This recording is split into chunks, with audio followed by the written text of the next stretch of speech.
23장에 벌써 하나님 말씀하셨어요. 내가 예루살렘에서 복음 전파한 것 같이 로마에서도 증언하여라 하리라 말씀하셨어요. 그래서 바울 선생님은 이제 로마로 갈 줄은 알고 있었죠. 하나님 직접 말씀하셨으니까 가는 건 알고 있었는데, 근데 이렇게 수갑을 차고 제수복 입고 압송돼서 로마로 가는 것은 알고 있었을까? 저는 몰랐을 것 같아요. 아니, 그래도 여러분, 우리 복음 전파로 가잖아요. 우리 뭐 장례식 나면 뭐 우리 버스 대절해서 깔끔하게 옷 입고 가잖아요. 그죠? 복음 전파의 의미로 가서 장례 예배 잘 드리고 오잖아요. 그죠? 그리고 목사님들, 전사님들 말씀 전할 때도 뭐 지방에 내려가실 때 KTX나 비행기 타고 양복 탁 갖춰 입고 그 설교하러 가시잖아요. 근데 바울은 최소한 이 정도, 그래도 내가 아니 국제도시 로마로 가는데, 그죠? 제국의 심장으로 들어가는데 그래도 깔끔하게 양복 입고, 그죠? 복음 전파할 준비를 하고 KTX나 비행기 타고 갔을 거라 저는 추측을 합니다. 그런데 전혀 다른 모습으로 제수복 입고 잘 먹지도 못하고 씻지도 못하고 압송을 당하는 장면이 27장에 전개가 됩니다. 27장 1절에 보시면요. 보세요. 우리가 배를 타고 이달리아에 가기로 작정되매 바울과 다른 죄수 몇 사람이, 보세요. 바울이 지금 이 압송당하는 저런 차 타고 가는 거예요. 저런 차 타고 어, 죄수의 차림으로 지금 가고 있습니다. 그런데 이 죄수의 차림으로 가는데, 아니 그래도 이 배 타고 가도 무사고 무탈하게 로마로 도착하면 다행인데 또 그렇지도 않습니다. 본문에 보니까요. 14절에 유라굴로라는 광풍이 크게 일어나요. 유라굴로. 그 당시 허리케인으로 보시면 됩니다. 지금은 이 태풍, 이걸 허리케인으로 부르지만 당시 지중해에서 일어났던 광풍, 이것을 유라굴로로 불렀어요. 이 유라굴로라는 광풍이 불어서 이 생명조차 보장할 수 없는 상황에 놓여집니다. 그죠? 하나님께서 바울을 지금 이렇게 인도를 하고 계십니다. 자, 제가 보통 27장 강의를 설명하면요, 복잡합니다. 어디 섬에 갔다가 누구랑 갔다가 이렇게 설명하는데 1시간을 다 쓰는데 저는 그거 다 생략하겠습니다. 제가 설명을 해드려도 이거 듣고 다 잊어버리실 것 같아요. 그래서 다 생략을 하고요. 예루살렘에서 출발을 했는데 광풍을 만나서 전혀 의지와 상관없는 곳에 배가 도착하게 되고 자신의 의지와 전혀 상관없이 상황이 흘러가는 그 내용이 지금 사도행전 27장입니다. 그리고 배에 함께 탄 사람들도 생명조차 보장할 수 없는 것을 보게 되죠. 우리가 본문 읽었지만 20절에 보시면 큰 풍랑이 있어서 구원의 여망마저 사라졌어요. 그러니까 혼돈의 카오스로 이 배가 들어간 겁니다. 바울과 죄수들, 그리고 그 배에 탄 일행들도 지금 생명을 보장할 수 없는 상황에 놓여진 것을 볼 수가 있죠. 그런데 여러분, 참 은혜가 되는 구절이 여기 있는데요. 11절에 보시면요. 11절에 보시면 백부장이 선장과 선주의 말을 바울의 말보다 더 믿더라. 뭐 이렇게 시작을 합니다. 시작을 하는데 그 진행이 가면 갈수록 사람들이 바울의 말을 의지하고 바울의 말에 귀를 기울여요. 그리고 배에 탄 사람들에게 22절에 보면 안심하라 말합니다. 선장과 선주가 말하는 게 아니라 22절에 바울이 안심하라, 24절에 25절에 여러분이여 안심하라 말하고 있어요. 그러니까 바울 선생님, 복음 전파자가 세상 사람들에게 안심하라, 안심하라 말하는 걸 볼 수 있어요. 풍랑을 만났을 때, 광풍이 불어올 때 안심하라. 누가 얘기하고 있죠? 바울 선생님, 복음 전파자가 말하는 것을 볼 수가 있습니다. 그러니까 이 27장의 내용을 보시면요, 백종원 선생님보다 세상 사람들이 바울의 말을 더 신뢰하고 의지하는 모습을 볼 수가 있죠. 여러분, 우리 인생에도요, 이렇게 원하지 않는 광풍이 몰아칠 때가 있습니다. 코로나라는 광풍이 우리에게 몰아치고 있습니다. 예상하지도 못했고 누구도 원하지 않았습니다.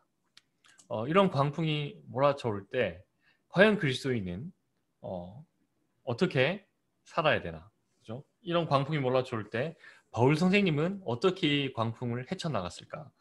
우리 27장에서 한번 살펴보기를 원합니다.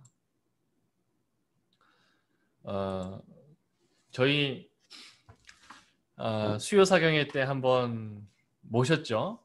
김병년 목사님께서 바람 불어도 좋아라는 책을 내셨어요. 이 김병년 목사님은요, 참 귀한 목회자십니다.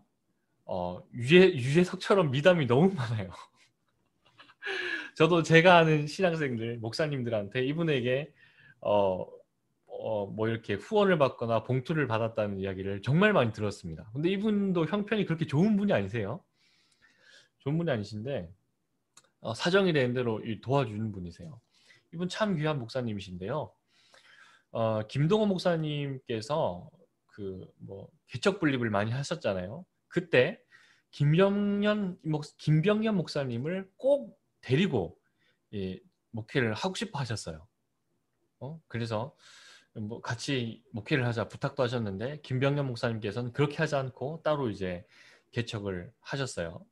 그래서 한때는 김동호 목사님 동안교회 목회하셨고 높은 뜻 개척해서 알려주신 분이죠. 지금 날기새로 활동하는 김동호 목사님께서 한때는 강의를 나가실 때 김병년 목사님 책을 보따리로 싸서 들고 다니셨어요. 그래서 강의 끝나면 저 뒤에 로비에 펴서 판매를 하셨어요. 팔아줬어요, 이 책을. 너무 귀한 분이라서. 그런 분이신데요. 이분이 이 책에 쓴 내용이에요. 이분께서 개척을 하셔서 얼마나 힘들어요, 교회가. 첫째, 둘째 낳고 막둥이를 낳았는데 셋째를 낳다가 사모님께서 그만 혼수 상태에 빠지십니다. 지금까지 혼수 상태에 계세요. 누워 계시는 사모님 보살피면서 새 아이 키우면서 목회를 하시는 분입니다. 근데 그분이 여기에 이 책에 쓴 내용인데요. 지난번에 수요사경회 때 이런 얘기 해주시면 참 좋았을 텐데 짧게 해주셨어요. 근데 이분이 하나님께 기도한 내용이 뭐겠어요? 우리 안에 좀 다시 건강 회복시켜 주세요. 다시 혼수 상태에서 깨어나서 새 아이 키우게 하고 다시 행복하게 건강한 모습으로 살게 해주세요라고 하나님께 기도를 드렸는데 응답이 뭐냐면 네 안에 낫지 않을 거야 라는 응답을 내려주셨다는 거예요. 여러분 이 김병년 목사님 인생에도 광풍이 몰아쳤습니다. 그죠? 그 광풍이 몰아칠 때 어떻게 하나님과 이 광풍을 이겨내고 광풍 속에서 하나님과 동행하는지 이 책에 기록되어 있습니다. 그리고요, 제가 장례를 인도해드린 분인데요. 조용히 제가 장례 집례를 했어요. 발인부터 화장까지 제가 봉안까지 해드렸던 분인데요. 이분은 교육계에 이름만 내면 모두 아는 분이에요. 텔레비전 방송도 출연도 많이 하시고 저서도 많이 서술하신 분인데 제가 이분의 장례식을 가서 가족들끼리 조용히 어디 알리지도 않고 장례 예식 순서지도 만들지 않았어요. 조용히 가서 조용히 장례식을 했는데요. 그분의 사정은 이래요. 첫 번째 부인은요, 쉰이 안 돼서 일찍 세상을 떠나요. 암으로 세상을 떠납니다. 첫 번째 부인을 너무 사랑해서 한 7년 동안을 짐을 정리를 하지 않았어요. 집에 그대로 그 짐을 놔뒀어요. 첫 번째 부인의 짐을 다 이제 놔두고 오랜 시간이 지나서 이제 좀 잊을만 하고 이제 좀 새롭게 시작할 만한 이제 사람을 만났습니다. 이제 두 번째 부인이 될 사람을 만났는데 이제 결혼을 해서 함께 살려고 준비를 하고 있는데 두 번째 부인이 될 분도 암 판정을 받아요. 그래서 병원에 가니까 몇 달 이제 살지 못한다는 이야기를 듣습니다. 그럼에도 불구하고 이분은 같이 결혼을 하고 함께 삽니다. 그렇게 살다가 두 번째 부인도 이제 세상을 떠나시죠. 그래서 제가 두 번째 부인의 장례식을 치러드렸어요. 네. 발인을 하고 화장터에 가잖아요. 그러면 한 두세 시간 그 유가족과 함께 있지 않습니까? 제가 그분하고 두세 시간 같이 있었어요. 그러니까 그분이 하나님께 원망하는 거예요. 하나님 왜 내 부인은 쉰이 안 돼서 다 데려가십니까? 라는 이야기를 하시는 거예요. 두 여자 모두 사랑했다고. 근데 하나님께서 너무 일찍 다 데려가셨다고. 그런 이야기를 하시는 겁니다. 이분 인생에도 광풍이 몰아쳤죠. 화장을 다 끝나고 나서 이 한 줌죄 이거 가지고 저기 에덴 낙원에 갔어요. 이것도 이제 봉안당에 넣지 않고 이 유수식으로 다 이제 에덴 낙원에 뿌렸는데요. 제가 제일 먼저 그 유골 한 줌을 손에 쥐고 유수를 했어요. 물에 이렇게 보내드렸습니다. 그리고 가족들이 보내드렸는데 그 남편 되시는 분이 아내를 너무 사랑해서 그 아내분이 살아있는 것 같아요. 살아있는 것 같아요. 그리고 그 남편이 아내를 얘기하는데 돌아가신 아내를 얘기하는데 정말 살아있는 사람처럼 얘기를 하는 거예요. 걔가 그 둘째 부인이 좋아했던 음식, 좋아했던 장소, 함께 나누었던 그 일상들을 살아있는 사람처럼 얘기하는 겁니다. 그런 풍랑이 그분에게 몰아닥쳤습니다. 그렇습니다. 우리 인생에는 이런 풍랑이 다가옵니다. 예고 없이 다가오고 원하지 않는 풍랑이 다가올 때가 있죠. 바울도 지금 그런 풍랑을 만났습니다. 제가요, 고향이 경북 포항이잖아요. 경북 포항인데 한때 이 경북 포항에 2000년대 초반이었죠. 이 부흥의 역사가 있었습니다. 도시 전체가 성시화 운동 할 때였거든요. 큰 부흥의 역사가 있었어요. 저도 제가 다녔던 교회, 모교회가 출석이 한 2000명 정도 되는 교회였는데요.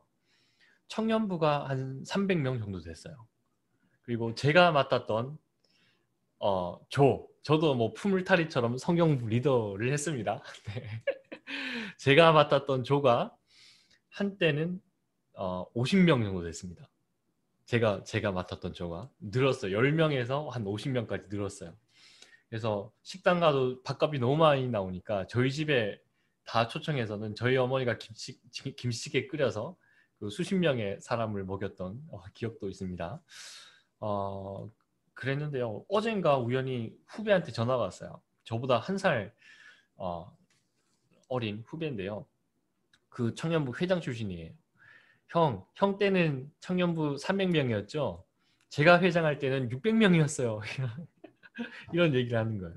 그래서 그 친구가 그 회장이 전화 신방하면 100명씩 전화하고 했다는 그런 이야기를 하는 거예요. 그런 놀라운 부흥 역사가 그 시골 마을에 있었는데요. 제가 그 도시에 있으면서 만났던 권사님 중에 참 기억에 남는 권사님이 있습니다. 제가 권사님들에게도 말씀드렸는데요.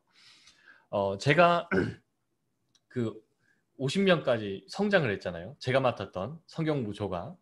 근데 조마다 멘토가 있었어요. 청년들한테 멘토가 있었는데 뭐 한의사도 있었고 뭐 기업 운영하는 분도 있었고 대학 교수님도 있었는데 제가 맡았던 그 조의 멘토는 그 국회의원 사모님이셨어요. 원래 국회의원 그분이 그 멘토였는데 사모님이 이제 멘토를 하셔서 잘 이제 밥값 같은 거나 뭐 봉사할 때나 이런데 많이 도와주셔서 저 성장의 원동력이 되셨어요. 그 권사님도 기억에 남는데요. 근데 제가 꼽는 가장 기억에 남는 권사님은요. 그분이 아니세요. 다른 권사님이 참 기억에 남습니다. 제가 20살을 넘어서 이제 집에 책이 많잖아요. 초중고등학교 때 봤던 교과서가 많았어요. 그리고 제 동생이 봤던 책도 많아서 이거를 좀 정리를 해야지 하거든 책을 이제 마당으로 뺐습니다. 저희 집이 주택이었기 때문에 마당이 넓었어요. 마당으로 다 이제 뺐어요. 빼서는 이제 정리를 하려고 쌓아놨는데요. 어머니께서 그 정리하실 분이 오실 거라고 그때 좀 네가 도와주라고 얘기를 하시는 거예요. 책이 많잖아요. 수백 권 되니까 책을 좀 실어야 되지 않습니까? 그 좀 네가 좀 실어라 하고 어머니께서 부탁을 하고 말씀을 하셨어요. 그래서 내일 오신다길래 준비를 하고 있었는데 저는 그렇게 일찍 오실지 몰랐어요. 새벽에 오신 거예요. 새벽에. 여러분, 그렇죠? 폐지 줍는 분들이 낮 시간에 잘 안 다니죠. 사람 눈이 없는 새벽 시간에 저녁 늦게 다니시잖아요. 그분도 새벽에 찾아오신 거예요. 그래서 새벽에 저희 집 문을 이렇게 두드리셔서 저를 깨우시는 겁니다. 깨우셔서 아 이렇게 일찍 오셨나 하고는 조금 귀찮게 저도 뭐 머리에 까치집이 있었겠죠. 세수 잘 안 했는데 손님을 맞았잖아요. 그래서 일찍 오셔가지고 좀 몇 시에 오신다고 얘기를 좀 하시든지 좀 그래도 낮에 오시지 새벽에 오셨나 하고는 조금은 이제 불평하는 마음으로 그 책을 다 저 리아카 손수레에 실어드렸어요. 새벽에 실어드리고는 그분은 이제 가셨어요. 가시고 나서 저는 다시 잤어요. 자고 낮에 외출을 하려고 현관문을 열고 나서는데 박스 하나에 라면과 스낵이 음료가 좀 담겨져 있는 거예요. 그러니까 그분이 손수레를 그 갖고 오신 분이 그 폐지를 팔고 일부를 그 감사의 표시로 거기 두고 가신 거예요. 아침에 좀 제가 불평했던 게 뭐 말로는 이렇게 안 했고 표정으로만 했지만 좀 죄송하고 미안한 마음이 불쑥 드는 거예요. 그랬습니다. 그러고 나서 이제 저녁에 집에 들어와서 그 책 잘 전달해 드렸냐고 말씀을 하는 거예요. 어머니께서. 그래서 잘 실어 드렸다고. 그리고 라면이랑 과자도 그분께서 주고 가셨다고 말씀을 해드렸어요. 근데 어머니께서 그분이 누군지 말씀을 해주시는 거예요. 그분이 권사님이라는 거예요. 권사님이신데 남편과 함께 살다가 남편은 다른 이제 여인을 만나서 이제 나가시고 따로 살았대요. 그리고 새롭게 얻은 부인에게서 또 자녀가 나왔는데 그 자녀는 또 변호사가 됐어요. 그러니까 남편도 밖에 헤어지고 나서 이게 이 권사님을 어떻게 보면 버리고 떠난 거죠. 버리고 떠나서 뭐 좋은 집에 살고 똑똑한 자녀 낳아서 그렇게 살고 있어요. 잘 살고 있는데 이 권사님에게는 장애인 자녀가 있습니다. 장애인 자녀를 평생 보살펴야 됐어요. 이게 남편이 떠난 것도 장애인 자녀를 낳으니까 이 남편이 떠난 거였어요. 그래서 잘 먹고 잘 살고 있어요. 괜찮 떵떵거리며 살고 있는데 이 아내 된 권사님은 평생을 이 폐지를 지으면서 장애인 그 애를 보살피고 계신 거예요. 허리도 이렇게 확 구부려주셨는데 근데 이분이요 그 꽤 큰 교회입니다. 꽤 큰 교회의 권사님이세요. 권사님이시고 거의 매해 전도 왕이세요. 그 교회에서 전도를 가장 많이 하는 권사님이 바로 이 폐지 줍는 권사님이 전도를 제일 많이 하는 분이세요. 그죠? 뭐 돈으로 명예로 뭐 전도하는 게 아니죠. 그분의 삶으로 이렇게 한 명씩 한 명씩 폐지를 주면서 전도하는 모습을 볼 수가 있었습니다. 그래서 제 기억에 가장 남는 제 마음에 각인된 권사님 한 분을 뽑으라면 저는 이 폐지 줍는 권사님 이분을 뽑겠습니다. 이분이 이렇게 사는 게 정말 예수를 전하면서 복음 안에서 사는 것이구나. 늘 뭐 입술에 찬송이 있고 경건한 예배드리고 하는 분이죠. 이분이 참 그리스도인이 아닌가라는 생각이 듭니다. 저는 27장을 읽으면서요. 바울이 지금 원하지 않는 곳으로 가고 있어요. 원하지 않는 상황에 있습니다. 가난하죠. 잘 먹지도 못해요. 씻지도 못합니다. 번듯한 옷한벌 입지 못하고 지금 복음 전파를 하고 있어요. 풍랑을 만났지만 중요한 것은 하나님의 역사는 계속해서 이루어진다는 겁니다. 풍랑을 만났지만 내 인생에 고난이 찾아와도 하나님의 역사는 그 고난 속에서 여전히 이루어진다는 것입니다. 이게 성경의 맥락이에요. 내 문제가 가장 커 보여도 내 문제 안에서 하나님은 여전히 역사하신다는 것이 성경의 흐름이고 성경의 계획입니다. 자, 우리 이런 풍랑을 만난 사람들을 성경에서 볼 수가 있죠. 복음서에 보면 12제자도 풍랑을 만나요. 이 12제자, 예수님을 직접 목격한 사람입니다. 3년 동안 예수님과 동고동락한 사람이에요. 지금으로 말하자면 3년 동안 신학 공부한 사람이에요. 신학교 들어가서 예수님을 직접 목격하고 보고 한 사람들이에요. 근데 이 사람들이 풍랑을 만났을 때 한 말이 뭐죠? 우리가 죽게 생겼습니다. 풍랑을 만났을 때 한 고백이에요. 제자들이 우리가 죽게 생겼습니다. 이런 고백을 합니다. 요나도 풍랑을 만났죠. 요나도 큰 풍랑을 만났는데 요나가 세상 사람들한테 했던 말이 뭐죠? 나를 바다에 던지세요. 이 얘기를 했어요. 나를 바다에 던지세요. 뭐죠? 이 배 안에 문제의 원인 뭐죠? 요나예요. 우리 가정에, 우리 도시에, 그 대한민국의 문제의 원인이 우리 그리스도인들이 안 되었으면 좋겠어요. 요나처럼. 요나도 풍랑을 만났는데 그 문제의 원인은 요나인 것을 볼 수가 있습니다. 반면에 바울 선생님 볼까요? 여러분, 우리가 봤던 요나, 모태신앙입니다. 대대로 유대인, 뼛속까지 유대인 혈통이에요. 할아버지도 장로님, 뭐 목사님, 이 가정에서 태어난 사람이 요나입니다. 12제자 신학교 나왔죠. 혈통도 유대인이에요. 예수님을 직접 본 사람들입니다. 그런데 풍랑을 만났을 때 했던 고백이 이렇습니다. 그죠? 근데 바울 선생님을 한번 볼까요? 바울 선생님은 예수님을 직접 본 적이 없어요. 3년 동안 신학교 나온 사람, 3년 동안 신학 공부를 해서 신학교 나온 사람이 아닙니다. 예수님의 목소리를 직접 들은 적도 없고 성육신 3년 공생애 그 공생의 기간이 예수님의 3년 공생의 기간이 바울의 인생과 겹친 적이 없습니다. 보지 않고 바울은 믿는 거예요. 근데 바울의 모습을 보세요. 그 두 사건과 비교되지 않나요? 바울이 풍랑을 만났을 때는요.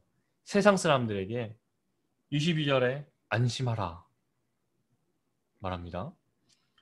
24절에도 25절에도 여러분이요 안심하라 말하고 있어요. 여러분 어떻게 보면 그죠? 모태신앙 대대로 기독교 신앙 집에 있던 사람들보다 이 모태신앙의 믿음의 고백이 더 순결하고 뜨거울 때가 있습니다. 요나의 신앙 고백보다 복음서에 있던 12제자의 신앙 고백보다 지금 바울의 신앙 고백이 더 뭐죠? 우월한 걸 볼 수 있죠. 여러분 다 살아날 것입니다. 안심하십시오. 그죠? 왜냐하면 24절에 바울이 가이사 앞에 갈 것을 하나님이 말씀하셨어요. 이것을 믿는 거예요. 그죠? 내가 우리 여기서 죽지 않을 겁니다. 하나님께서 말씀하셨어요. 이것을 굳게 믿고 세상 사람들한테 선포하는 거죠. 여러분, 요나가 탄 배는요, 요나 때문에 배의 위기를 맞이하게 됐습니다. 위기를 초래한 것은 요나였어요.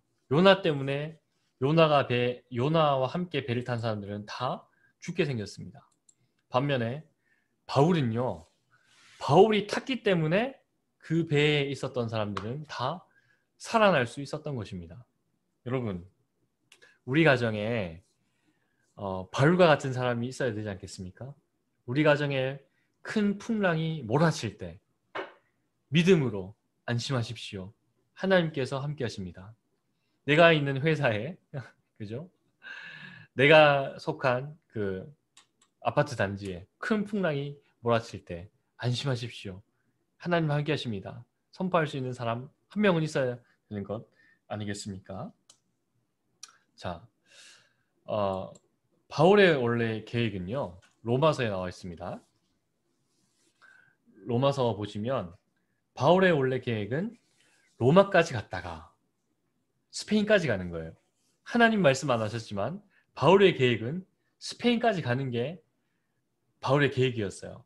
그런데 바울의 계획과는 달리 바울은 로마에서 순교를 합니다. 로마서에 나는 서바나로 가리라, 스페인으로 가리라 얘기하고 있지만 바울이 뜻한 바와는 달리 로마에서 전도의 여행은 멈춰집니다. 바울은 이 유라굴로를 만나는 것도 원하지 않았습니다. 그리고 스페인으로 갈 것으로 믿고 있었어요. 사람의 계획대로 된 것이 지금 없습니다. 그죠? 내가 세운 계획, 내가 세운 목표대로 이루어지지 않고 있어요. 그렇게 믿음이 좋은 바울 선생님도, 그죠? 스페인 구경도 못했습니다. 풍랑을 만나고 스페인에 못 갔지만 그럼에도 하나님의 역사는 바울을 통해 일어나고 있다는 겁니다. 그죠? 우리 가정의 목표, 나의 목표 지금 성취되고 있지 않지만 하나님의 역사는 일어나고 있다는 겁니다. 여러분, 풍랑이 몰아치죠. 자녀라는 풍랑이 몰아칩니다. 자녀가 내 마음대로 되지 않아요. 그죠? 그죠? 지금 어른들은 대학 졸업하고 취업하고 결혼하고 자녀 낳잖아요. 이렇게 뭔가 순서대로 쭉 이제 이어져 온 삶이 있었는데 우리 자녀들은 그렇지 않아요. 그죠? 대학을 졸업해도 취업이 보장되는 것도 아니고 취업을 해도 결혼을 또 하려는 의지도 별로 없는 것 같고 이런 자녀를 볼 때 풍랑이 몰아칠 때가 있습니다. 그죠? 그리고 부모님 건강도 그렇죠. 좀 건강하셨으면 좋겠는데 부모님 건강 문제로 나에게 풍랑이 몰아쳐 올 때가 있습니다. 고통스럽죠. 이 풍랑 하나님께서 걷어가지 않을 수도 있어요. 보세요. 19절에 사흘째 되는 날, 며칠째 지금 해도 별도 보이지 않아요. 이 풍랑이 끝날 줄 모르고 있습니다. 그러나 이 풍랑은 끝나지 않았지만 이 풍랑 속에서 하나님의 구원의 역사는 이루어지고 있다는 것이 바로 복음입니다. 그리고 마지막 44절을 읽어보시면요. 44절에 읽어보시면 사람들이 다 구원을 받습니다. 끝내 이 유라굴로를 탈출을 해서 상륙하여 구조되니라 기록하고 있죠. 그러니까 바울 선생님으로 인하여 이 배에 탔던 사람들이 다 구원을 받았습니다. 살아났습니다. 우리 가정에서 나로 인해 이 구원의 역사가 일어나기를 소원합니다. 그죠? 믿지 않는 우리 부모님, 믿지 않는 자녀들, 나와 한 배를 탔기 때문에 구원받는 역사가 일어나기를 소망합니다. 우리 이제